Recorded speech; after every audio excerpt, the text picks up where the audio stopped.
Hello everyone, in this video I'll cover SQL Aggregate Functions with group by and having. Consider we have access to the customers table from the Northwind database and we are asked to show the total number of customers in each country.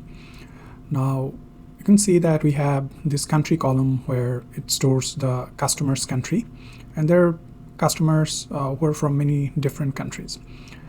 Now if we are asked to return the total number of customers from a particular country instead of total number of customers from each of this country, that would have been easier. We could have written a query using aggregate function and where condition, like say first do select all from customers, then where say we are interested in customers, finding the total number of customers from USA, so you can do country is equals USA. If you execute it, select all query, it will return all the customers who are from the country USA. So you can see that. Now if you'd like to know the total number of customers from USA, so you can do select count all from customers where country is equals USA. So that will return 13. Now we were asked to return the total number of customers from each country. In that case, we can write, say, query where we can say where country is equals Germany, and it will return how many customers are there from Germany, say 11, and then we can do, say, UK.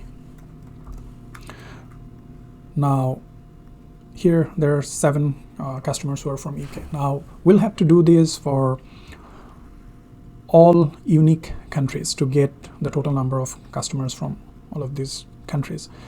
Now there's a better way to do that. In SQL we have access to the group by clause.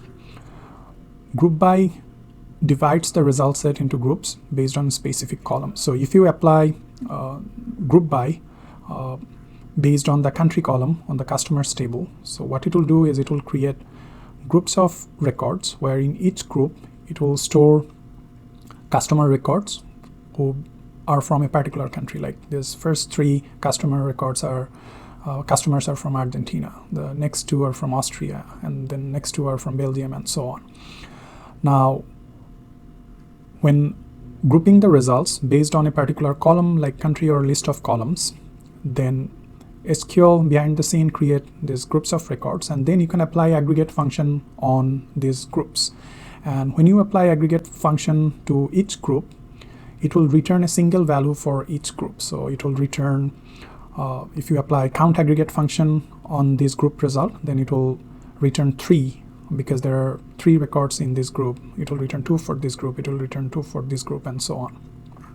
And this is how the query looks like. So you can apply group by country on the customers table, and then you can apply the count aggregate function on those groups. And if you'd like to project the country name along with the total number of customers from each of this country, you can do that, and this will be the result for the query. You can see it's showing the country name along with the total number of customers.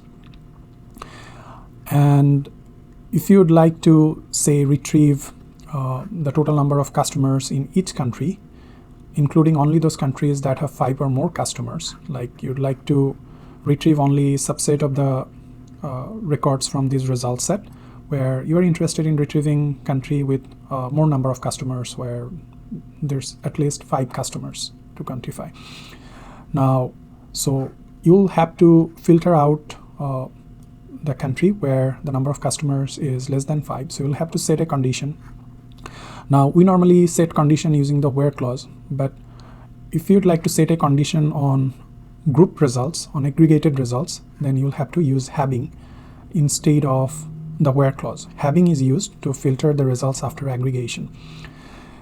So if you'd like to retrieve only the country and the total number of customers from the country where there's at least 5 customers, then you can use having count all at least 5. So that way it will return only 7 records where you can see that all the number of customer values are greater or equals 5. So having is used to filter the results after aggregation, and having is like the where clause, but it's used to filter groups rather than individual rows. So it will filter this group because there's less than 5 records. It will filter out these groups and these groups, but it will keep these one because there's more number of records in this particular group. And having is always used after group by. Having is always placed after group by because having will let you set condition on group results. So this is the final query. Now let's write some queries. Say we can write the queries we just talked about. So select all from customers, and here it's showing all the customer records. Now if you do group by country, so it will create groups of records based on the country. It will place all the customers who belong to a particular country in the same group. And then if you apply aggregate function count all, then it will return the total number of records in each of these groups. So you can see it's showing all these numbers. So you can rename the column as total number of customers,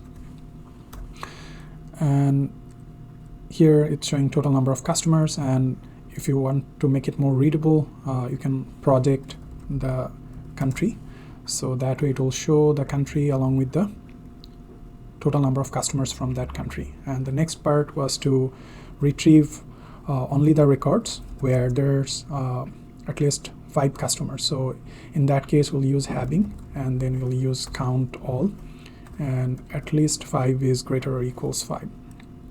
So if you execute this, you can see it's showing only the country where there's at least 5 customers.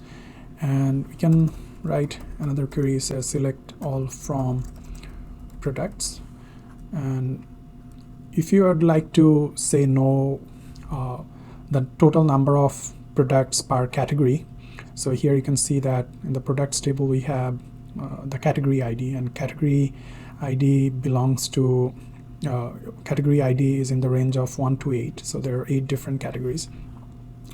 Now if you'd like to know how many products are there in each of those category, then you can apply, say, group by category ID, so that it will create groups of records based on the category ID, where in each group it will place all the products which belongs to a particular category ID. And then you can apply aggregate function, say count all, and rename it as, say, total number of products, and you can place category ID to make it more readable, like it will show the category ID along with how many number of products are there which belongs to that particular category ID. Thank you everyone.